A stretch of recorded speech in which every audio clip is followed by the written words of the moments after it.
Hello everyone. Welcome to this live conversation about Abraham Hicks, my personal experience tied into Heartmath, and also Dr. Joe Dispenza. I'm really excited about this. I'm also slightly nervous because it's very personal. I'm going to share something that I haven't ever shared before, but it's time. I think that it's now the most logical step, and being in this flow of alignment. I think that my hopes is that you take away from this live things that you can apply today to your life, based on my personal experience with these three great teachers that I have relied on throughout my journey, and again, take practical tools. I'm going to share the first 4 minutes of a conversation that I had with Abraham back, and actually I kept saying it was 2019, and when I looked at the recording, the time stamp, it was actually June 9th of 2018. So if anyone was in Portland, it was actually in Tigard in the Embassy Suites Hotel. If you were there, I would love to know if you were in the crowd, so that we can connect. So the first 4 minutes, I'll share it. I have it on my computer, and I want to sort of break it apart, this conversation, because we go into a lot of topics. We talk about soul contracts, we talk about divorce, contrast, we talk about my relationship with my oldest daughter, and then we go in deeper and deeper as the conversation goes on. But that's why I'm breaking it apart in 3 parts, because there's just so much to cover. And I also want to tie it into, I am doing a 21-day Ask and It Is Given challenge right now. We're on day 12 of all the processes that are in this book. In this book, Ask and It Is Given, it is about learning to manifest your desires. I am a student of Abraham since 2010. And so when I visited with them, there were principles that I was already applying in my life, but I was in a place of deep asking. And so I want to bring in the processes that we have done so far. So there are 22 processes in that book. And in the challenge, we are going through all of them, one a day. So right now, we have explored so far. I have our tracker here.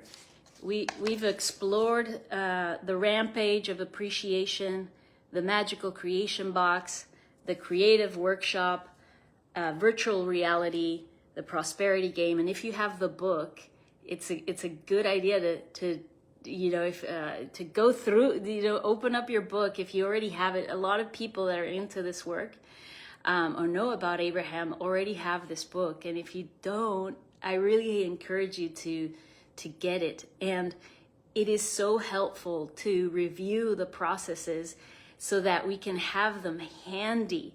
It's like tricks up our sleeves, but it's way more than that. They can become habits. And the more we review them, the more I realize how they're integrated in my day-to-day life. But like anything that you study, it's like you remember, wow, I can do this even with more intention, with more focus. And it is all about releasing resistance and increasing your vibration, highering your vibration.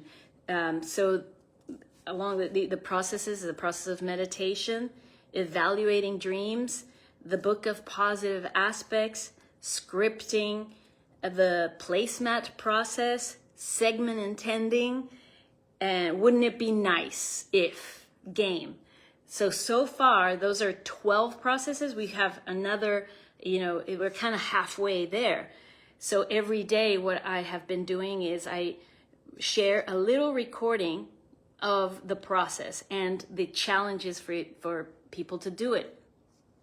So, and when I actually, and Lana's here on the live, I want to just shout out to Lana and say how much I love you.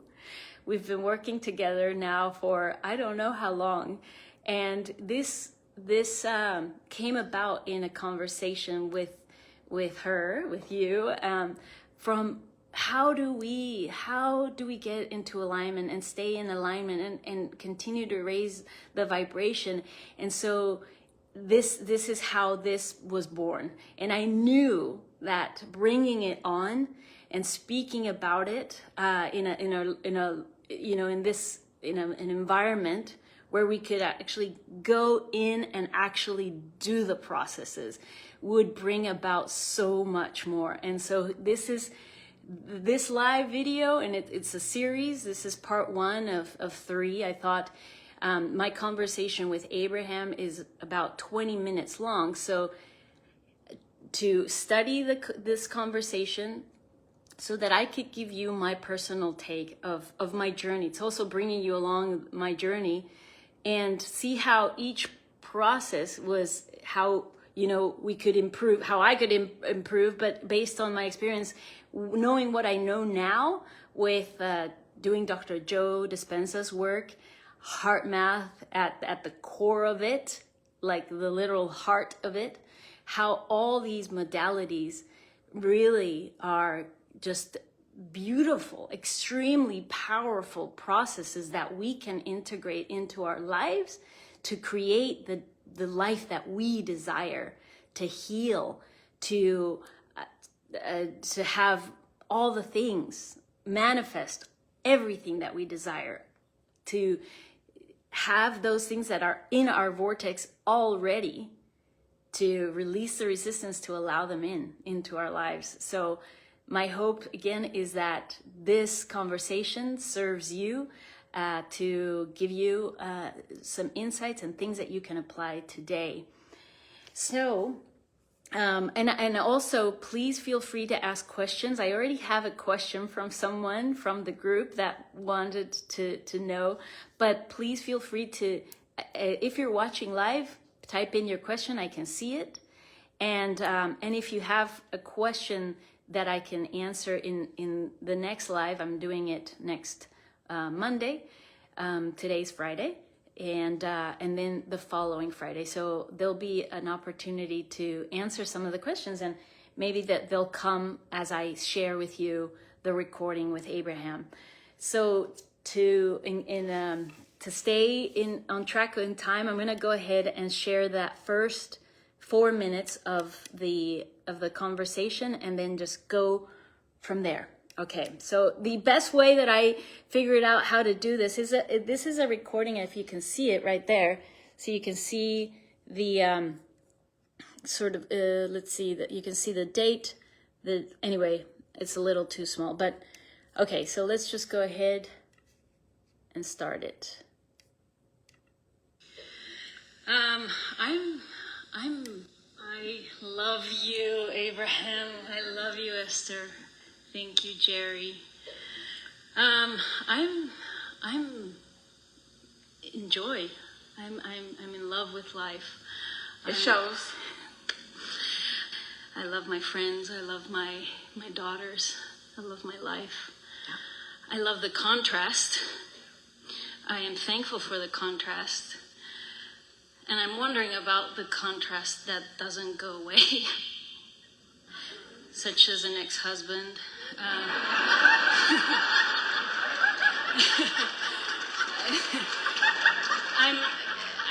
I know that there's a purpose. I know. And he's helped me tremendously. And for that, I love him. I do. And I wish him well. And I've learned to deal with the relationship that we have. I know that his soul and my soul are here for a purpose, as well as my daughters. I know they chose me. I know they're my teachers, especially my oldest, Luisa, who challenges me as well so much. So my question is as I feel that I grow in my soul's purpose and what I'm doing, and I'm loving what I'm doing. And how does that happen? How do you grow? Through a contrast. Mm-hmm. Yeah. And I feel like in other words, the contrast causes you to ask. So the contrast causes you to focus beyond what is. Beyond what is. And then what's your next step?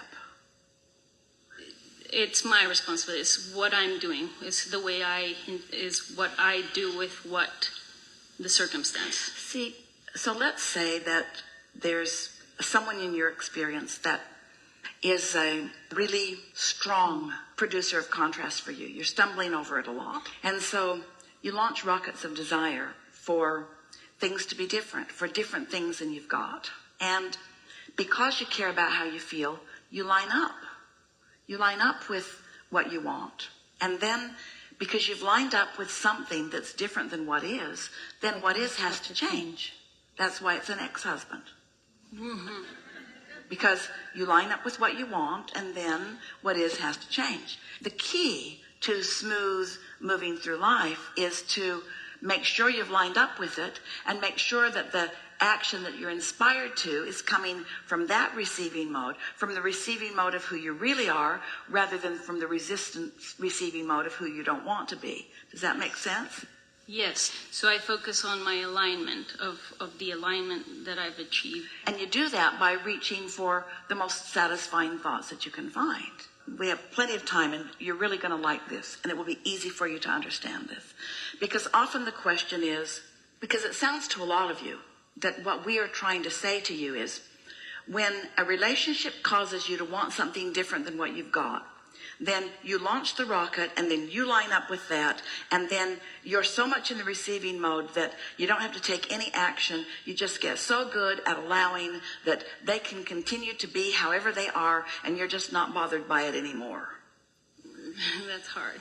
It's not what evolution or expansion is about. So let's consider some things. Esther was contemplating some things recently, and an analogy came to her mind that actually moved her to create a sort of visual for herself. So let's say that you have an experience with someone. Let's say it's a subject of meditation, and you found that you're meditating, you're finding satisfaction from it, it feels good to you. Your day always goes better when you meditate.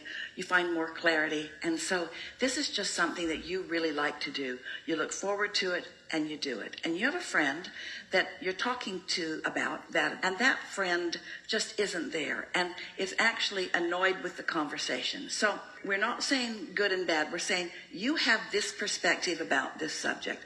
And let's say your friend has this perspective about this subject. So you're not clicking on this subject. But let's say that this friend also has children. And when you talk about your children, both of you have similar ideas about what it's like to be a mother and what it's like to have children and how it feels like to have children. So on this subject, you just click really, really well. And then let's say you have a friend who financially can afford to do the same things that you do. And so you like this kind of restaurant, and your friend likes that kind of restaurant. And so you really click. But let's say you have a friend who can't afford to go to this restaurant, and you want to go to this restaurant, but your friend doesn't want to go to that restaurant. And when your friend goes to that restaurant, your friend doesn't like being at that restaurant. And when you go to the restaurant your friend likes, you don't like being at that restaurant. Stay with us a little bit, because you're living this all day, every day. There's not a compatibility. So all right, so I'm going to leave it at that. That was actually 5.5 minutes, so it was longer than I thought, but I wanted to finish that piece of where she was taking me to understand how there's not a compatibility. And how we seek to align with others. So that was the first part. She demonstrates this this is something that truly, again, all of the conversation helps us all to get into a place where we're not seeking to please others, that and I see this with the clients that I work, and how we are trying to adapt. And even at times I fall back into this, trying to get along with others when there is no compatibility. And maybe it's not about also people, but the things that we engage in, and because, or the things that we were told, or the conditioning that we had to try to obey, conform, please. And when actually we need to be in alignment with ourselves, and then things fall into place when we are connected and in alignment with ourselves. So this is the first part. And to give you a little bit of context, back in 2018, I had already been divorced for several years. My divorce, it was 2015, 2016 when it was, finalized. 2016, I was already living in a separate house. And the desire to seek for answers was extremely strong, because my divorce was not a huge, tremendous struggle. There was no infidelity. There wasn't really like hard, abuse during my marriage. The challenge came after, and it got increasingly intense. And that's why in the first part, my question, my deep question was about how does a contrast, meaning the person that was creating for me the contrast would not go away, because it was getting worse and worse and worse. And if anybody can relate to a narcissistic type of personality, you might be able to relate. And I don't openly talk about this too much, because I'm into work about evolving, and not becoming stuck. And I know that that it can be extremely difficult to get out of a relationship like this. And so this is the father of my children. So the contrast was tremendously big, because it just increasingly got worse and worse. I didn't know that I was in this type of dynamic. I didn't know the personality. And so the reason why I bring it up is because it took many years, and it took practicing law of attraction. It took practicing Heartmath, learning about Heartmath, and then ultimately coming to a Dr. Joe event in February of 2022, and having a DMT release and seeing it all. And if you are familiar with DMT and to Dr. Joe's work, this is something that happens when in our pineal gland, and this is all through meditation. So there was no outside substances or like psychedelic, nothing. This was this is us being able to activate our pineal gland and see. A DMT release allows you to see everything from a higher perspective, from the highest perspective. And it's so I'll get into that later on here in the series. But it was a progression, and I wanted you to kind of follow along the journey. But again, my intention is to share with you what is possible to heal, because I do see that event as an instant healing where I could understand everything, but it took a progression. And my hope is really, one of my missions is to reduce the time that we spend in suffering or in the contrast. We don't have to go through I think it is important. I think there's extreme value in our evolving in our journeys.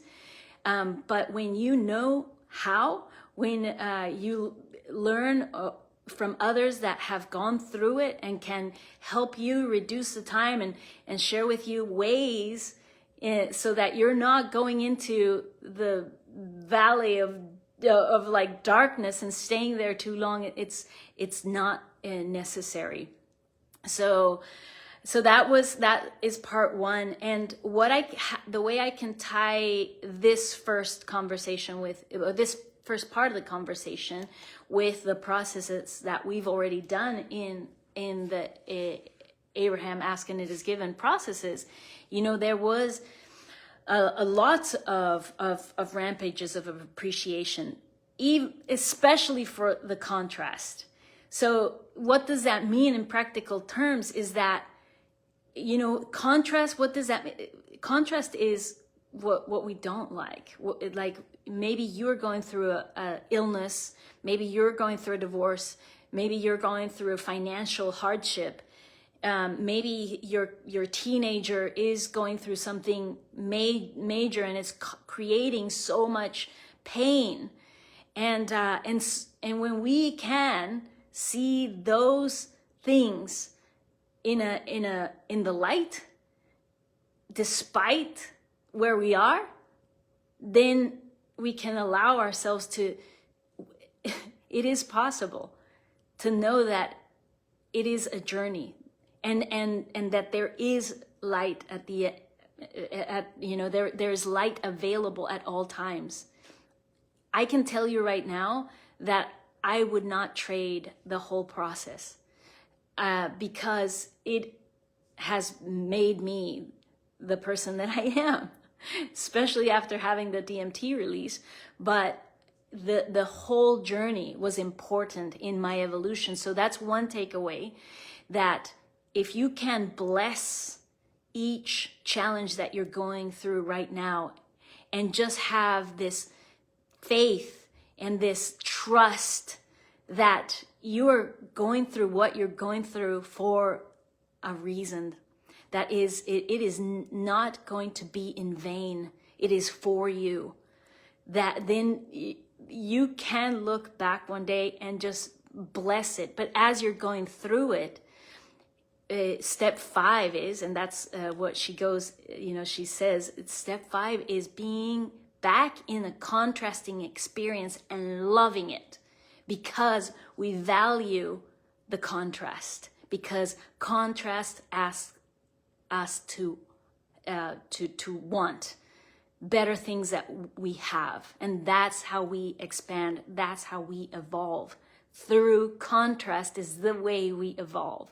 And boy, that was an extreme contrast that I had to go through, and it was not done, in an instant. It was a long time, but I was committed, and I knew that there was. See, you could hear in my opening statement that I was enjoying my life despite I was going through something extremely painful.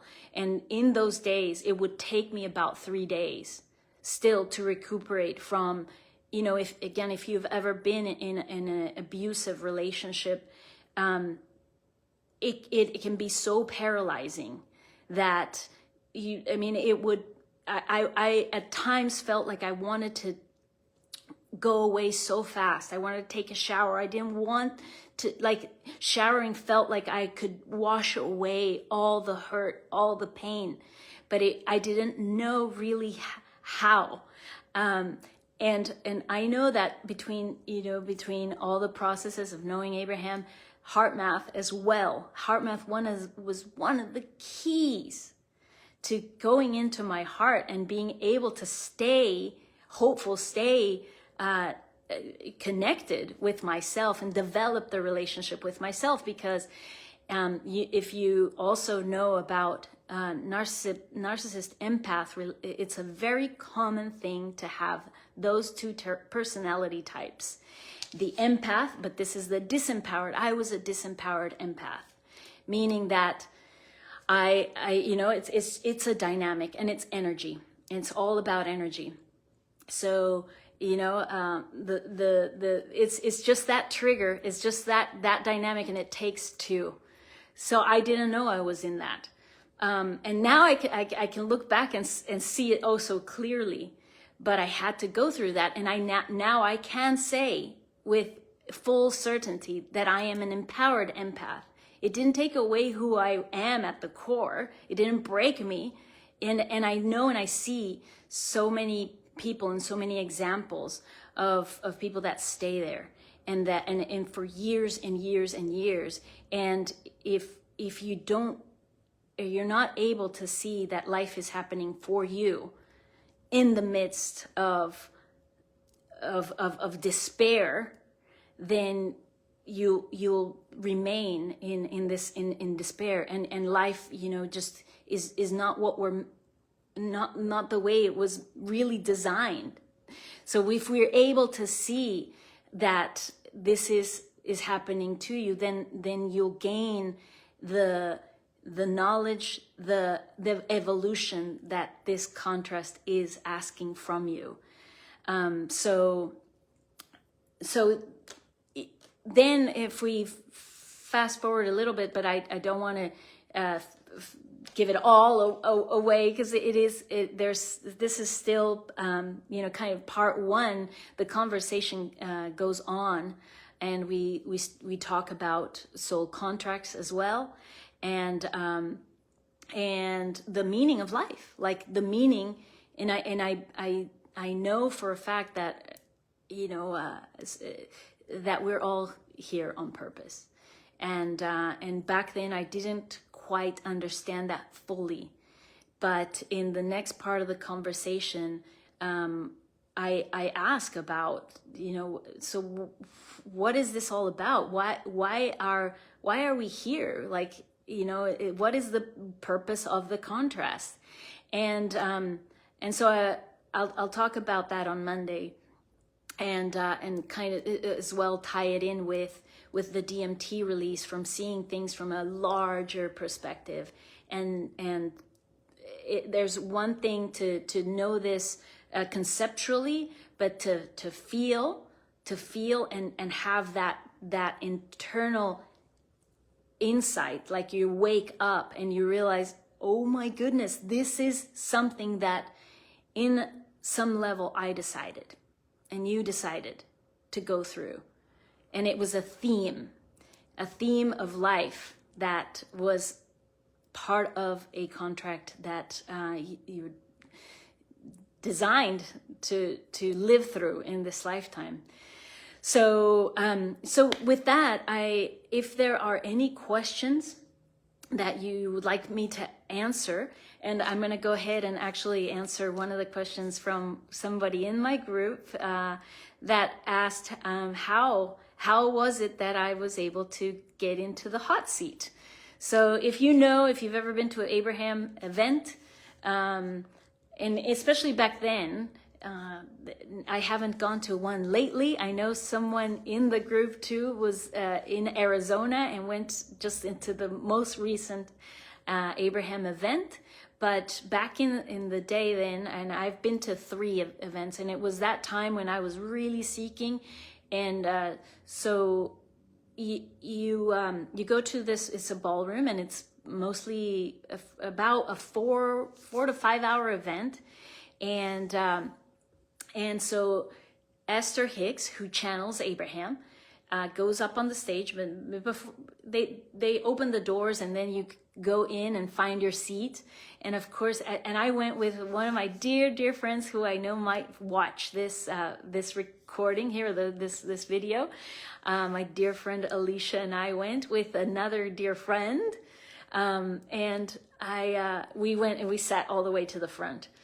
And I was so excited. And really, as you can tell at the opening statement, I share with them how in love with life I am. And so that vibration itself is, so Esther, stands in front of the stage. She calls Abraham and she channels. So it's Abraham speaking through Esther Hicks. And so, and there's a seat. There's a seat where you go up on the stage, you sit down, there's a microphone, and Esther is right in front of you, and you ask the direct questions right there. So I was already in the front seat, and Abraham explains that, you know, people like raise their hand. That's just, you just raise your hand. And so imagine there's probably, I don't know how many people there. I want to say, and again, if you were there at that event, I would love to know, because then you heard this conversation live, and I'd love to know where you're at in life now. And so they don't see, Abraham doesn't see, they feel energy. And so you raise your hand and it goes, you know, she sees like light. I've heard her explain this, and if anyone wants to comment on their experience, please feel free. But they see the vibration, and so in this event that lasts about, again, like 4 or 5 hours, everybody's question is answered. So they find the people that will ask the questions that will satisfy everyone's desire. So it's energy, and it's that asking that I had that would serve the greater good, which I find so fascinating, because it's true every event that I ever went to with my questions, you know, when you leave with clarity, with knowing, and whatever you're holding as like, I want clarity on this, it will be resolved. It will be clear for you by the end, because of the asking of the people that get to go on stage.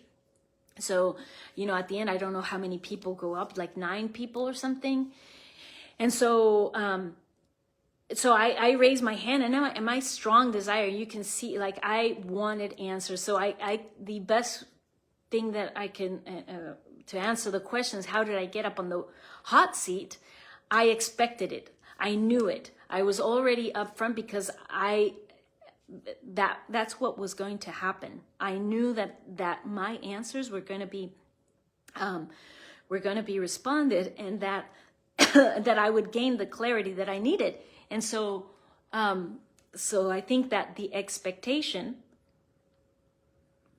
was already there, and that's one of the basic keys of law of attraction, is to know. It's not like, oh, maybe she'll call on me. No, I knew. My desire was so strong that I knew. So any other questions or anything else that I can answer? I think that, okay, I'm going to wrap it up here. It's 1, 2, 3, 4 right now, 12:34. Please leave any comment, any other question that you want me to answer for next time, for next Monday. And I think this means that it's time to like end this recording. Join. Okay, the invitation is join the next round of Ask and It Is Given challenge. If you'd like to join, just put ask or challenge, and I will notify you of the next our next round, which is coming up really soon. Imagine having the 22 processes and having a group of people that you can follow along and review and apply to your life these processes. And so I'm just so excited for our next round and for what's to come, because you'll have the ability to gain access to those recordings if you desire them after the challenge, and have other people that you can talk about this with. So type challenge below, and also if you have any other questions, feel free to type them here or reach out to me. Have a beautiful weekend, and I look forward to seeing you soon. And remember to always come back to your heart.